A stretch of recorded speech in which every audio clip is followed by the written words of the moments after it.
When you think about it, consent seems super simple, right? It's just a yes or a no. But the more you look, the more you realize it's one of the most complex and emotionally loaded things we ever have to navigate. It's just full of unspoken rules, social pressures, and what a lot of people call gray areas. So today, we're going to take a closer look at what the research actually says about these really complicated spaces. So that really brings us to the core question here. Is consent actually just black and white? I mean, we're often taught that it is, but does that simple yes or no answer really capture the messy, authentic reality of human connection? And to really dig into this, we're going to lean on some amazing research from 2023 by Dr. Emily Setty. It was published in the journal Sex Education. And what she did was conduct these really in-depth interviews with young people in England to understand how they actually experience and navigate consent in their real lives. All right, so let's start by looking at the official rule book we're all given and then see how it stacks up against what's really happening out there. Okay, so the gold standard we're all taught is what's called affirmative consent. You've probably heard it as yes means yes. And the idea is pretty straightforward. Consent has to be a clear, direct, and enthusiastic yes. You can't just assume it from silence or because someone isn't resisting. If it's not a clear yes, it's a no. Simple. But, and this is a huge but, here's where things get complicated. There's this massive gap between that official rule and how people actually live.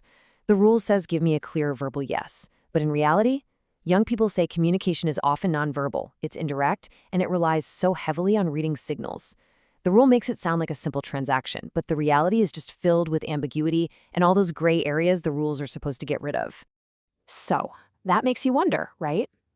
If the model is so simple and clear on paper, why do young people consistently say the real world is so much more complex and confusing? Well, what Dr. Setty's research found is that the answer lies in these powerful, unwritten rules. They're shaped by gender, power dynamics, and social pressure. And a lot of the time, these unspoken rules carry way more weight than the official ones we learn in school. So a really key idea to get our heads around this is something called sexual scripts. Just think of them like invisible instruction manuals that we all pick up from movies, from our friends, from society. They tell us how we're supposed to act in sexual situations. And these scripts are almost always deeply tied to gender. And one of the biggest, most powerful scripts out there is this initiator-gatekeeper dynamic. Basically, the script casts boys in the role of the active, powerful initiator who's supposed to push for sex, and it casts girls as the passive gatekeeper, whose main job isn't really to say what she wants, but to be the one who says no to what she doesn't want. You can already see how this sets up a totally unequal power dynamic right from the start.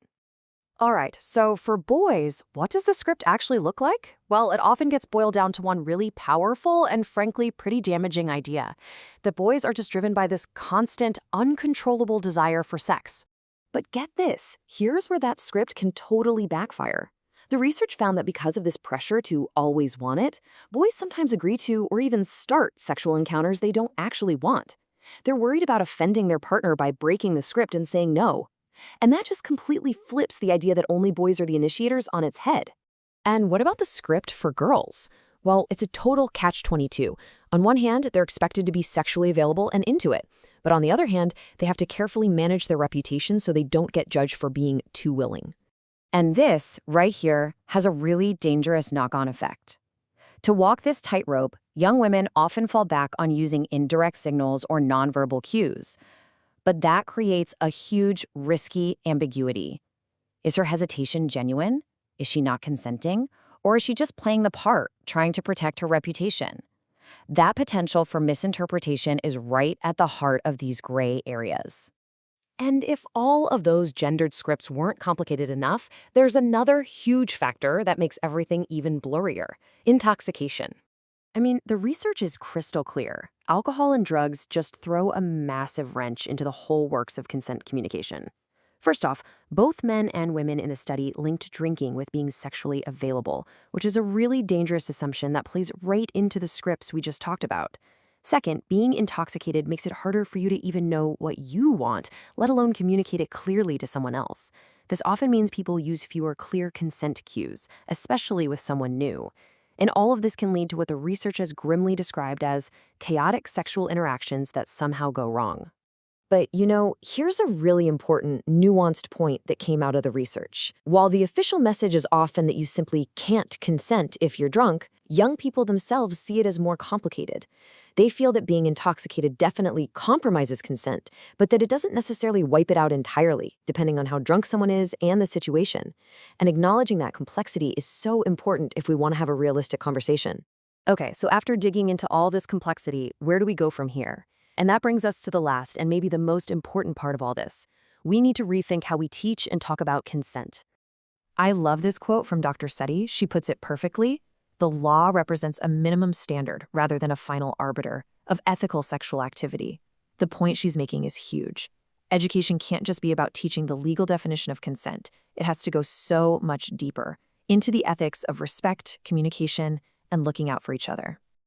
And you know what? When educators just stand up and insist that there are no gray areas, it can actually backfire, big time. It shuts down the conversation because it just doesn't line up with the complicated world young people are actually trying to navigate. It totally fails to address their real anxieties about misinterpretation and ambiguity. So what's a better way to do it? Well, the research points to a totally different model. Step 1, we have to actively involve young people and let them identify the real pressures they're facing in their own words. Step 2, focus on building social and emotional skills, the tools to navigate complex feelings, not just memorize rules. Step 3, we have to help them critically pull apart and challenge those restrictive gendered scripts. And finally, step 4, instead of just saying don't drink, we need to create safety by talking honestly about why intoxication is risky and how to manage those situations. So at the end of the day, the goal here is a huge shift in how we even think about this. We need to move away from seeing consent as just a simple, one-time transaction, like checking a box, and move towards a model that's all about ongoing communication, genuine mutual respect, and making thoughtful, ethical decisions. And that really leaves us with one final thought, one last question for you to take away. Those unwritten sexual scripts, they aren't set in stone. They're written and reinforced by all of us every single day in the way we talk and the culture we build. So the real question is, what role are you going to play in rewriting them for the better?